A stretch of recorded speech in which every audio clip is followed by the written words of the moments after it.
গৌৰৱ উজ্জ্বল ৰূপালী জয়ন্তী সমাৰোহৰ আয়োজন। গহপুৰৰ কলাবাৰী শংকৰদেৱ শিশু বিদ্যা নিকেতনত গৌৰৱ উজ্জ্বল ৰূপালী জয়ন্তী সমাৰোহৰ ব্যাপক প্ৰস্তুতি চলিছে।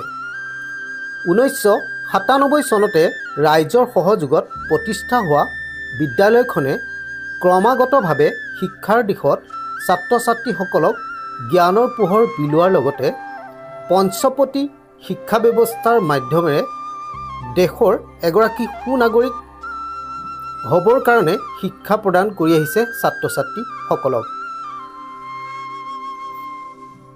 2010 চনৰ পৰা 2025 চনলৈকে হাইস্কুল শিক্ষান্ত পৰীক্ষাত 100% উত্তীৰ্ণৰে বিদ্যালয়খনে সুনাম কঢ়িয়াবলৈ সক্ষম হৈছে। উল্লেখ্য যে 2010 চনৰ প্ৰথম পদক্ষেপতে পৰিস্মিতা কাকতিয়ে হাইস্কুল শিক্ষান্ত পৰীক্ষাত পঞ্চদশ স্থান দখলেৰে বিদ্যালয়খনৰ সুনাম বৃদ্ধি কৰে। লগতে ক্ৰমাগতভাৱে বহু সংখ্যক ছাত্ৰ ছাত্ৰীয়ে 2025 চনলৈকে ডিষ্টিংশ্যন ষ্টাৰ মাৰ্ক লাভ কৰিবলৈ সক্ষম হৈছে।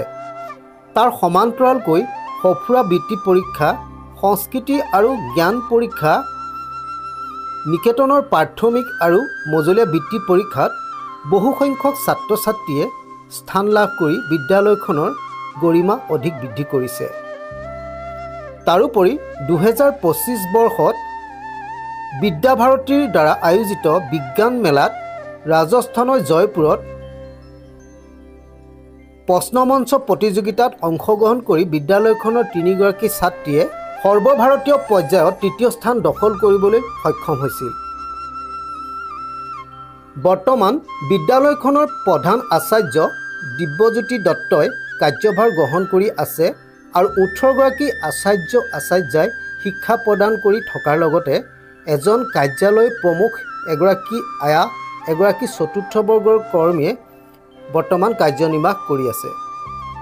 অহা 6 আৰু 7 অক্টোবৰত দুদিনীয়া বৰ্ণাঢ্য কাৰ্যসূচীৰে বিদ্যালয়খনত উলহ মালহেৰে ৰূপালী জয়ন্তী সমাৰোহ উদযাপনৰ বাবে প্ৰস্তুতি চলাইছে।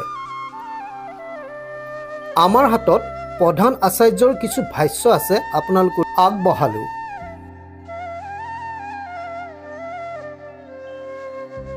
নমস্কাৰ, মই শংকৰদেৱ শিশু বিদ্যা নিকেতন কলাবাৰী ৰূপালী জয়ন্তী ভাগ ইতিমধ্যে দুদিনীয়া কাৰ্যসূচীৰে অনুষ্ঠিত কৰিবলৈ আমাৰ প্ৰস্তুতি প্ৰায় তুংগত কৰি তোলা হৈছে।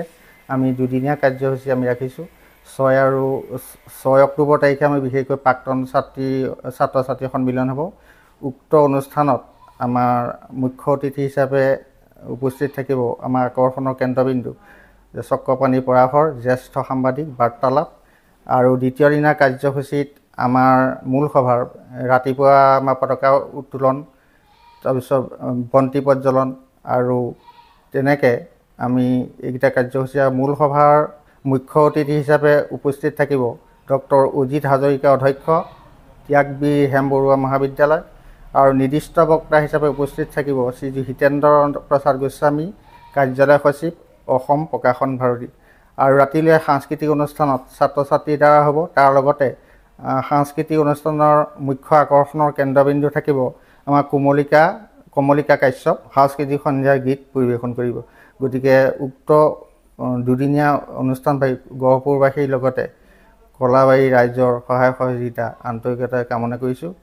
আৰু শিক্ষা অনুৰাগী ৰাইজসকল যাতে আহি ইয়াত দুদিনীয়া কাৰ্যসূচীত অংশগ্ৰহণ কৰি আমাৰ অনুষ্ঠানভাগি সাফল্যমণ্ডিত কৰাত যাতে সহায় সহযোগ আগবঢ়ায়, তাৰে আশা মই প্ৰধান আচাৰ্য হিচাপে শ্ৰী দিব্যজ্যোতি দত্তই কামনা কৰিছোঁ। ধন্যবাদ। ইতিমধ্যে বিদ্যালয়ৰ কাম আমাৰ পূৰ্ণগতিত চলোৱা হৈছে। বিধায়ক মহোদয়ে তেখেতে আমাৰ বিদ্যালয়খনি উন্নীতকৰণৰ দিশত কিছু আৰ্থিক অনুদান দি আমাৰ বিদ্যালয়খনি আগবঢ়াই নিয়াৰ ক্ষেত্ৰত পদক্ষেপ গ্ৰহণ কৰিছে। তাৰ সমান্তৰালকৈ আমাৰ উপসমিতিসমূহ গঠন কৰি দিছোঁ। উপসমিতিসমূহে তেওঁলোকৰ নিজৰ দায়িত্বসমূহ সুচাৰুৰূপে পালন কৰি থকা পৰিলক্ষিত হৈছে।